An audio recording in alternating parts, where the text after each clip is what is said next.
So listen, as we get close to wrapping this thing up, I want to know, why did you leave the UFC early for PFL? You fought in the PFL for like 4 years, right? You know, I like kind of falling out with Dana White. So how bad was it?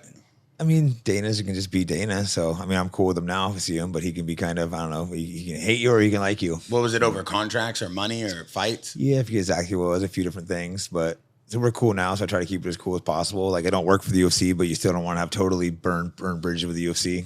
Would they give you tickets if you ask for UFC tickets?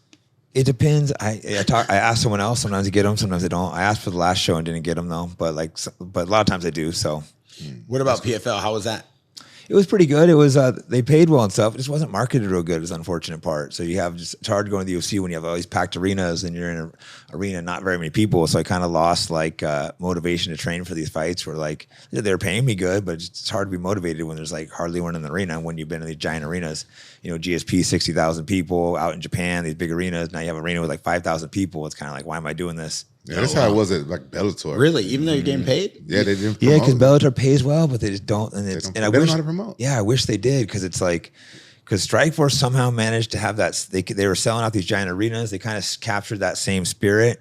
I think those are the only other shows that have done it is Pride and Strikeforce. But for whatever reason, Bellator has not been able to do that. I don't understand why, because they was like backed by Viacom, right? Yeah, and they have some good fighters. They have good fighters. So if they are owned by Viacom, they can promote on all those channels. But I learned that they all compete with each other. All those channels is crazy. Because a lot of guys in Bellator are making more money than UFC guys. Hell yeah, I was on my purse, but I was making more money with pay-per-views. But after a while, nobody was.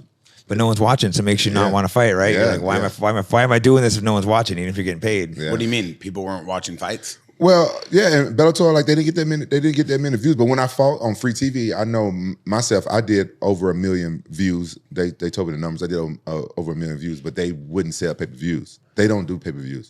I mean, we have the data from one of the Ultimate Fighter analysis is that he had the second or the first highest rating Ultimate Fighter season of all time. You first. Yeah. No one broke my record yet. Yeah, it was crazy. And so even like things like that, you look at Bellator, like these other leagues, Karate Combat, PFL. I feel like it's hard for them to build fighters because they're going in and out of fighters so much of a swing of talent that it's hard to build talent and build a nice little roster, stable. No, Bellator has some great fighters. Like this one guy, Patchy Mix. He's a 35-pounder. I trained some. He's phenomenal. I think he might be the best 35-pounder in the world, including the UFC guys. He only has one loss to Juan Archuleta. He lost one Archuleta? Yeah, a little while ago. Yeah. You know, he was. That's his only loss. The guy's a phenom though, and he's like, you know, he's so good. But I watch him spar a lot of these top UFC guys, but hardly anyone knows who he is. He's making good money though. I think he's making more money than almost all the UFC guys, other than probably Sugar Sean. So he's in a tough situation. When do you think he'll go make the move to UFC? I'm not really sure. I think they have a couple more fights. He's getting paid really well. I think like out of 35, I'd say the only 35-pounder making more would probably be Sugar Sean. Yeah. So it's Sugar hard. Sean O'Malley, he's a 35? Yeah. Yeah. Yeah. Sugar Sean O'Malley's a 135. Same as Cheeto. Jalin Turner's a 55. Oh my God, he looks big. I didn't know. This whole These time I guys thought he cut was a lot of 55. weight. That's Yeah, why they cut a TJ lot of was weight. here all upset because you asked him how he would do, and TJ's like, Rampage, I fought in their weight class. That's why he was getting upset with you.